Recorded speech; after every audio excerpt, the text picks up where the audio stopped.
थोड़ा सा आगे करिए, आईडी करिए थोड़ा आगे जाके।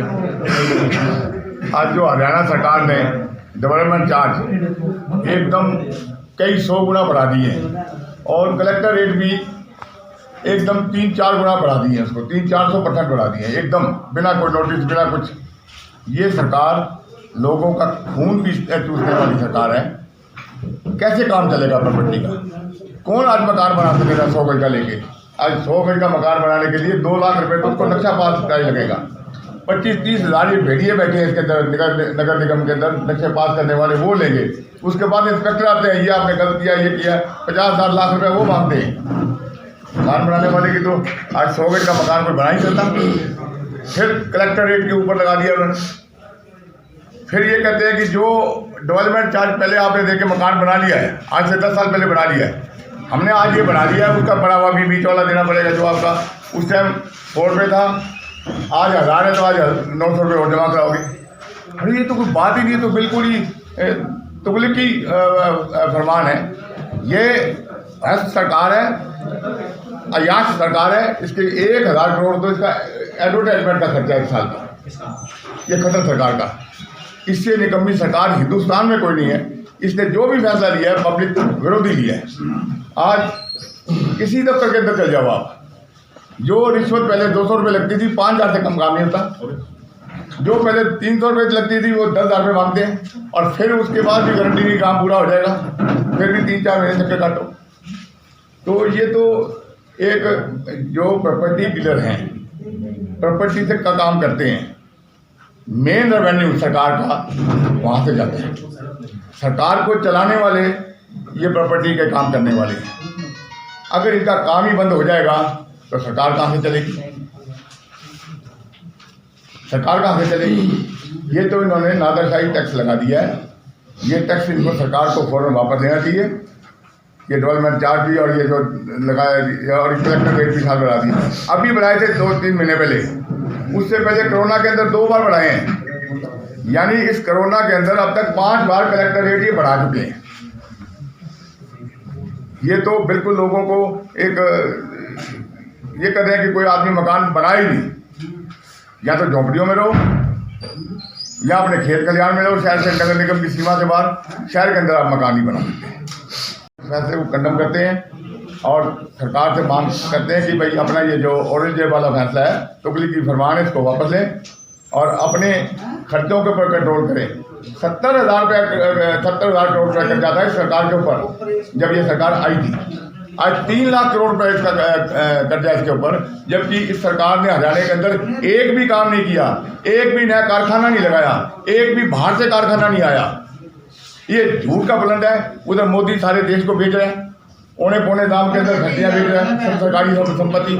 इधर ये भट्ठा बिठा रहे सरकारी संपत्तियों का।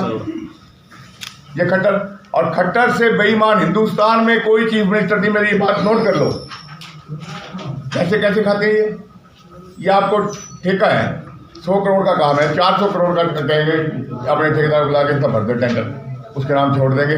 भाई 100 की जगह 125 तू रख ले, 250 करोड़ हमें दे दे। कितना काम चल रही है? लाखों करोड़ रुपए खा गई ये पैसे बेईमाने के नंबर के। अली बाबा और 40 और वाली सरकार है ये। तो ये तो गवर्नमेंट का भी नुकसान होगा, रेवेन्यू कहाँ से आएगा, रजिस्ट्री कहाँ से होगी। अब एक आदमी ने अगर डीएल कॉलोनी में इन्होंने 59,000 रुपया कलेक्टर रेट रख दिया, 60,000 रुपया 60,000 रुपया कलेक्टर रेट का मतलब है कि आपने 100 गज का मकान लेना है तो 7 लाख तो पहले वाइट मनी लाओ, फिर उसकी रजिस्ट्री कराओ, 7% उसका रजिस्ट्री का खर्चा हो गया, और फिर उसके बाद तहसीलदार की रिश्वत होगी। तहसीलदार की रिश्वत, तहसील की रिश्वत, यहाँ तो एक कदम आप बढ़ोगे तो रिश्वत है तहसीलदार की। हाँ जी, कितनी परसेंटेज है? परसेंटेज है नहीं उसकी। 1% दे दो, 2 दे दो, 3 दे दो, 4 दे दो। ये तो बेईमान इकट्ठे हो रखे सारे अफसर यहाँ। ये भी बेईमान है और नगर निगम के भी बेईमान है। अभी आपने नगर निगम में भी टोटल बेईमान अफसर बैठे हैं। ये जो अभी आपने बताया कि 200 रुपये पहले लगते थे रिश्वत के, 5,000 रुपये लग रहे। हाँ बिल्कुल। तो ये कांग्रेस का रेट बता दे 200 रुपये का, या अभी आप कुछ भी समझ लो। मैं पिछली सरकार का है, कि उस टाइम में अगर ये होता था, मैं तो नहीं कह रहा कि भाई पिछली उस सरकार टाइम में नहीं कौन लेते सी? पिछली सरकार तो बीजेपी जिससे की भी हो, और 200 का काम होता है, 5,000 रुपये रिश्वत देने के बाद भी नहीं हो रहा। तो भ्रष्ट कौन है? वो थे, ये हैं, वो चोर थे, ये डाकू हैं, और वहाँ डाकू हैं, समुद्री डाकू हैं जिनकी कोई सीमा नहीं है। चोर कौन थे ये तो स्पष्ट करो। ये आप छोड़ो इस बात को, आज का तो आज डाकुओं की बात करो, चोरों को भूल जाओ। आज समुद्री डाकू हैं ये, आज ये दोनों हाथों से पैसे लूट रहे हैं। मोदी तो देश की फैक्ट्रियाँ, बड़ी बड़ी संपत्तियाँ, 1,000 की संपत्ति है तो 100 करोड़ में बेच रहे हैं, बाकी RSS को ठहरा पैसा। ठीक है, मैंने आपको पहले ही बताया कि 100 करोड़ वाला टेंडर होगा, उसको 400 करोड़ में छोड़ेंगे। ठेकेदार से पहले बात कर लेंगे, तेरे नाम छोड़ेंगे, पहले 250 करोड़ हमें दे दें। इस तरह ही पैसे खा रहे हैं इन्होंने तो। हाँ जी, अब आपने क्या फैसला लिया वो तो बताओ। फैसला तो बैठे प्रधान हमारे सूर्यमल रोज ये आदेश करेंगे, हम तो इनके नेतृत्व में चलेंगे, सीधी सी बात है। जो ये फैसला लेंगे हम इनके नेतृत्व में चलेंगे। अब सूर्यमल जी आप करो। पत्रकारिता के साथी मेरे आदरणीय बड़े भाई भी बैठे, मेरे हम उम्र साथी पत्रकार भाई भी बैठे। प्रथम तो मैं आप सभी का धन्यवाद करता हूँ कि जो जनता का दुख होता है, प्रजातंत्र का दुख होता है, चौथा स्तंभ हमारा पत्रकारिता का, हमारा मीडिया का है।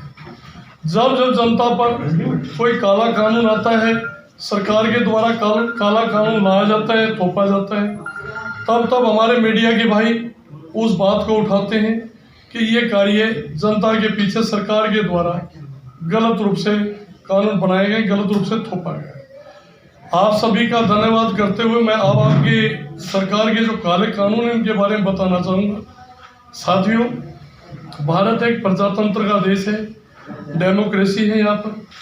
तो मैं ये कहना चाहूँगा, चाहे हमारा सरपंच है, चाहे हमारा पार्षद है, चाहे विधानसभा का चुनाव है, चाहे MP का चुनाव, वो जनता के आशीर्वाद के रूप में, वोट के रूप में जनता के द्वारा नेता को मिलता है। और मैं ये कहना चाहूँगा साथियों कि जब जब जनता किसी को आशीर्वाद दे के नेता बना के भेजती है, प्रधान बना के भेजती है, मुख्यमंत्री बनाती है या प्रधानमंत्री बना के भेजती है, तब तब जब हमारा दिमाग अच्छे से कार्य नहीं करता, जनता के प्रति बदले की भावना में चलता है, तो मेरा मानना है कि जनता के द्वारा ऐसे विचार रखना गलत है। नेता को चाहिए ऐसे कानून बनाना जिससे कि हर कदम पे जनता के कोई कदम नेता का दुखदायी ना हो, कानून ऐसे हों जो सुखदायी हों। जैसे कि पूर्व सरकार में चौधरी भूपेंद्र हुड्डा जी की सरकार थी, उस सरकार में भी अर्बन लोकल बॉडी से पंचकूला से काला कानून बनाया गया था। वो जो जैसे कि प्रॉपर्टी टैक्स, डेवलपमेंट चार्ज, रजिस्ट्रियों में स्टाम्प ड्यूटी, DC कलेक्ट्रेट में बढ़ोतरी। मेरा मानना है जब जनता में इस बात का रोष आया कि हुड्डा साहब 120 रुपये के नक्शे पास होते थे, अब तो 400-200 रुपये गज का, और प्रॉपर्टी टैक्स के रूप में 500-700 रुपये अमाउंट टैक्स भरते थे, या तो 5 और 7 हज़ार रुपये आ गया। ये तो काला कानून बन गया आपके द्वारा। जब हुड्डा साहब ने जनता की आवाज़ को सुन करके हुड्डा साहब ने अधिकारियों की मीटिंग बुला करके और इस कानून के बारे में समझा कि ये काला कानून जो जनता के आदमी आवाज उठा रहे हैं क्या, दुख को, जनता की समस्या को समझते हुए, और काले इस कानून में जो 410 था उसको घटा करके 110 रुपये प्रति वर्ग और 120 रुपये गज डेवलपमेंट चार्ज निर्धारित किया। और जनता की समस्या को, दुख को समझते हुए हुड्डा साहब ने कहा, रोज साहब आपका जो ये दुख है, ये जो आपकी समस्या है, ये जायज़ है। ये जनता के पीछे जो काला कानून बना है गलत बना है, मेरे संज्ञान में ऐसा नहीं था। आप जनता के आदमियों ने, प्रतिनिधियों ने मेरे संज्ञान में ऐसे कानून को लाया है, मैं आपका धन्यवादी हूँ। और रणदीप सुरजेवाला और सावित्री जिंदल की मैं कमेटी बना देता हूँ। कमेटी बैठेगी और इस काले कानून पर विचार करेगी। विचार हुआ, हुड्डा साहब ने संज्ञान लिया, जो डेवलपमेंट चार्ज बढ़ाए गए थे या कलेक्ट्रेट बढ़े थे या हाउस टैक्स बढ़ा था, प्रॉपर्टी टैक्स बढ़ा था। जनता की समस्या को समझते हुड्डा साहब ने अपना दुख समझा और हुड्डा साहब ने इस काले कानून को वापिस लिया और ये महसूस भी किया कि अधिकारियों के द्वारा जो ये कानून बनाया गया, ये कानून वाकई में गलत बनाया गया है। तो मैं आप मीडिया के माध्यम से हरियाणा मुख्यमंत्री ओम प्रकाश हरियाणा मुख्यमंत्री मनोहर लाल खट्टर जी से निवेदन करूंगा, जो इनके सहयोगी डिप्टी सीएम हैं दुष्यंत चौटाला जी, उनसे भी रिक्वेस्ट कर रहा हूं, हरियाणा की जो सरकार की कानून व्यवस्था है, अधिकारी है, मैं इन सबसे एक रिक्वेस्ट आपके माध्यम से कर रहा हूं कि इस काले कानून को वापिस करें। ये डेवलपमेंट चार्ज जो है जनता के हितों की रक्षा को देखते हुए, जनता के हालात को देखते हुए, क्योंकि हालात खराब हैं, कारण पिछले 2.5 साल से हम एक कोरोना की कोविड की समस्या से जूझ रहे हैं, इससे परेशान हैं। हमारे आर्थिक जो धंधे हैं, बिजनेस है जो है हमारे ठप हो चुके हैं, ना कंपनियां बंद हो चुकी हैं, फैक्ट्रियां बंद हो चुकी हैं, हमारे रोजगार नहीं है। घर की गृहिणी समस्या से परेशान है, वो 5-7 हज़ार में अपने घर की रसोई को चला लेती थी, लेकिन आज तेल के भाव, आटे के भाव, दाल चावल चीनी के भाव, तेल के भाव, गैस के भाव, जो पिछली सरकारों में 450 रुपये का सिलेंडर होता था, आज वो सिलेंडर 1000 रुपये का। साथियों, ये काले कानून जो आए हैं, इनसे पहले ही हम तो तरसते हालात से, आमदनी के साधन है नहीं, से बढ़ चुके हैं।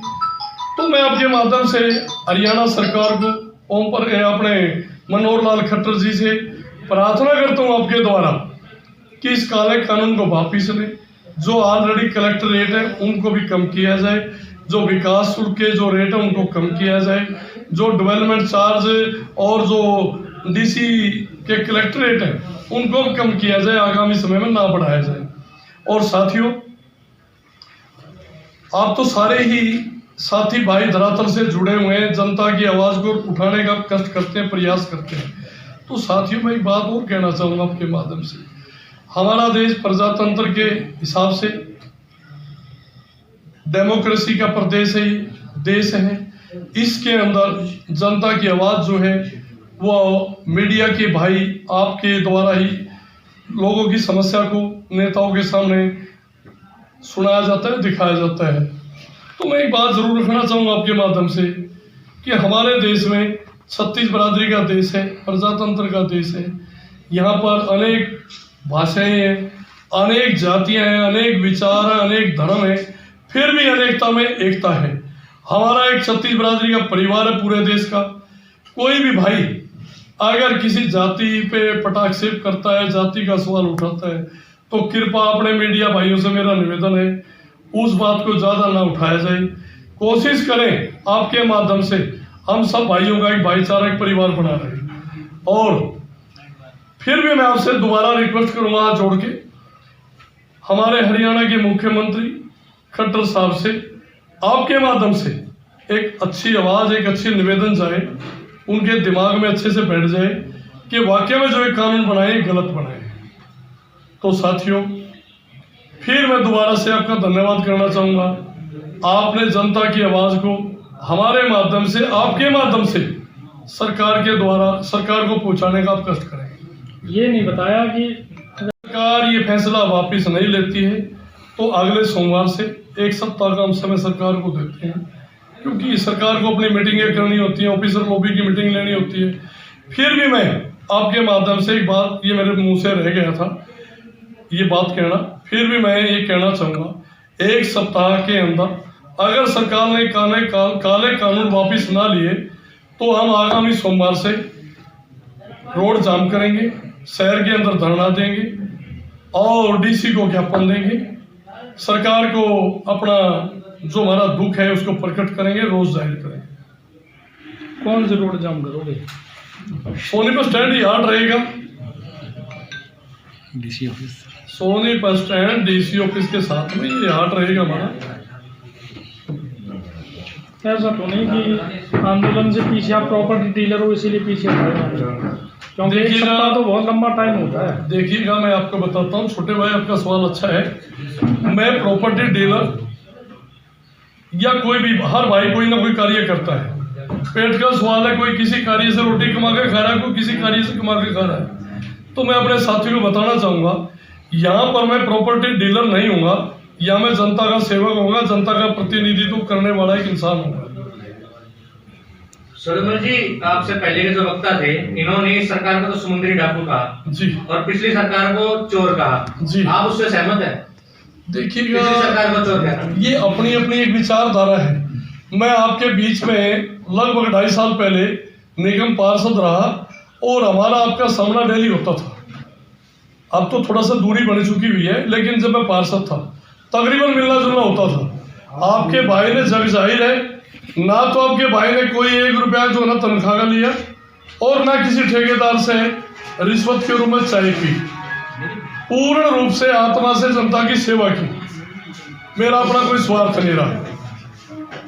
और भाई का क्वेश्चन हो तो पूछ लो। नहीं, ये बता रहे कि तहसीलों में रिश्वत चलती है, तहसीलदार खुले तौर पर पैसा लेता है, आप सहमत हो इससे? देखिएगा, जहाँ तक तहसीलदार में, आप तहसीलदार को क्यों लेकर चले बोलो? एक तहसीलदार है, फिर SDM ऑफिस है, रजिस्ट्रेशन फीस जहाँ होती है रजिस्ट्रेशन में बढ़ाते हैं गाड़ियों की। तीसरा फिर हमारा जो है ना DC ऑफिस है, SDM ऑफिस है, SP ऑफिस है, नगर निगम है। किसी खिड़की पे चले जाओ, सब पे चले जाओ, हर जगह भ्रष्टाचार है। बिल्डिंग ब्रांच है, डेवलपमेंट चार्ज उसी से जुड़ा हुआ है, वो भी पैसे लेते हैं। हर खिड़की पे जो है ना भ्रष्टाचार है। कितना मतलब? अनाप शनाप। अच्छा, आप प्रॉपर्टी डीलर हो तो क्या आप भी पैसा देते हैं? पैसा देने वाली बात है। आपने सवाल अच्छा किया। हम भी ये चाहेंगे कि हमारा काम हफ्ते 10 दिन में ना हो, हमारा काम आज ही हो जाए, चाहे वो 10 रुपए दे के क्यों ना होता हो। मतलब देने देते हो, पड़ते 10 रुपए देते हो? बिल्कुल देने पड़ते हैं। और बताओ, और मेरा मानना है किसी भी दफ्तर में कोई भी खिड़की का कर्मचारी पैसा नहीं लेता, उनसे लिवाया जाता है। कौन कौन? ऊपर जो नेता लोग बैठे हैं, अधिकारी बैठे हैं कि लूटो, हमें दो, हमें भी दो मंथली। बताओ गलत क्या है? अब कर्मचारी भी चाहेगा, जब ऊपर वाला मांग रहा है तो तू भी थोड़ा सा कमा ले। अब तहसील को ले लो, SDM ऑफिस को ले लो, DRO ऑफिस को ले लो, किसी ऑफिस को ले लो। तो आप जब पैसा मंत्री नहीं संतरी देते? रोहतक में आते, रेस्ट हाउस का खर्चा कहाँ से होता है आप सभी को पता है। आप पार्षद बने तब आपने सदन में ये नहीं उठाया मामला? अनेक बार मैंने तो यहाँ इसी कमरे के, इसी हॉल के अंदर मेरे पत्रकार भाइयों को गुहार लगाई, निवेदन किया, तो पत्रकार भाई आए। मैंने यहाँ गंगा जल की कैनी मंगवाई, लोटा मंगवाया, एक थैली जो है ना मैंने उसकी वो नमक की मंगवाई, और ये कहा सभी पार्षद साथी मेरे भाई जो है ना गंगा जल में नमक डालेंगे, ना रिश्वत लेंगे ना लेने देंगे। तो मेरे साथी एक एक करके सारे ही आउट हो गए, और किसी साथी ने ये नहीं कहा कि हम ईमानदारी से काम करेंगे। नहीं, अब तो कार्यकाल बदल गया, अब तो पार्षद 2013 से 2019 वाले आ गए, तो छोटे ऐसा भाई। फिर करोगे गंगा जल नमक वाला? कब अब दोबारा से? अब हम कैसे करें? मैं सत्ता में नहीं हूँ, ना मैं पार्षद हूँ, ना मैं सरपंच, ना पार्षद। हाँ, हम जनता के बीच में जाके ये जरूर बताएंगे कि कदम कदम पे भ्रष्टाचार है देश के अंदर। और भ्रष्टाचार भी जो है ना, बात सुनो, कड़वी सच और बता दूंगा, भ्रष्टाचारी ना तो ये कर्मचारी है ना अफसर है, कहीं ना कहीं हम भी जनता के साथी सहयोगी हैं। गलत तो नहीं? तो पहले एक बार हमने भ्रष्टाचारी को देख लिया कि फला सरपंच है, फला पार्षद है, फला विधायक है, फला MP है, ये भ्रष्ट रहा है, ये चोर रहा है, दोबारा से जनता उसको वोट देती है, तो क्या जनता की गलती नहीं है? हमारी भी गलती है। हमें आपको भी सुधारना पड़ेगा। हमें जाति, बरादरी, गोत्रनाथ ये सब ना देख करके हमें समाज के एक अच्छे व्यक्ति को वोट देनी चाहिए, अच्छे व्यक्ति को जो आगे लेके आना चाहिए। वह ये नहीं देखना चाहिए कि मेरी जाति का नहीं है, मेरे गोत्र का नहीं है, मेरे एरिया का नहीं है, मेरी पार्टी का नहीं है। नहीं, हमें ये देखना चाहिए कि जनता का सही मायने में सेवक ईमानदार भाई है कौन। जाति गोत्रनाथ को हमने छोड़ के वोट डालना चाहिए।